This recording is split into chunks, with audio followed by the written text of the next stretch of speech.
Daryl Began, the Executive Director of the South African Credit and Risk Reporting Association. The most significant project that we focused on in 2016 has been the continuation of Project Evolution, which is the integration of the National Loan Register data, the microlending data, with the remaining credit data.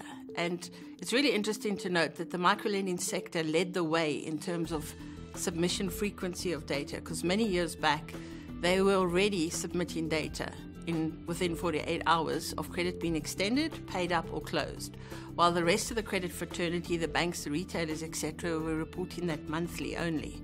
Our expectations for the microlending sector and the unsecured lending sector for 2017 remain, in many instances, what it has been for a number of years, which is an absolute focus on data quality, in making sure that what companies submit about their customers is accurate, factual, and properly reflected at the bureaus.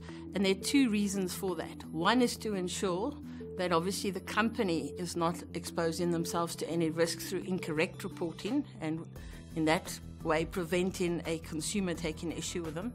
But also the second component is the importance of the collective responsibility. All of us use that data to make credit and risk decisions.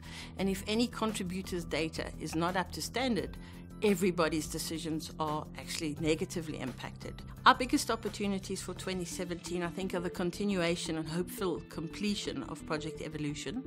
And we are currently negotiating with the National Credit Regulator's Office to make our data specification for data submission and the data transmission hub, which we co-own with the Credit Bureau Association, as the standard for all registered credit providers to use to comply with Regulation 1913 of the National Credit Act. I think we have some perpetual challenges to face in 2017, so they're not isolated only to the year of 2017, and that probably pertains to getting companies to recognize their role in the bigger data environment and have their role in the collective responsibility for the national pool of credit and risk data.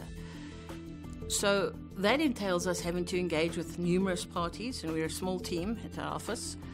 We have huge responsibility, and our members need to co-share that responsibility with us and take it seriously. So it's perpetual, not confined to 2017, but certainly going to be major focus for 2017 if the agreement with the National Credit Regulator is in fact concluded. Just technology and the way data is managed. Data, to my mind, has become a commodity. If you look at social media platforms, data is prolific. If you look at technology and how it's changing, blockchain technology is changing and moving away from the need to have centralized databases, because data can be interrogated at any particular point. So I think industry needs to gear up for the bigger picture around data. Parties have obviously been focused on big data for a number of years now, and even the technology in terms of how risk is assessed with scorecards, etc., is also evolving, but also going to, I think, in some way disaggregate itself so that it's not all centralized with one snapshot or one central point. So I think we're in for interesting times in the next 5 years.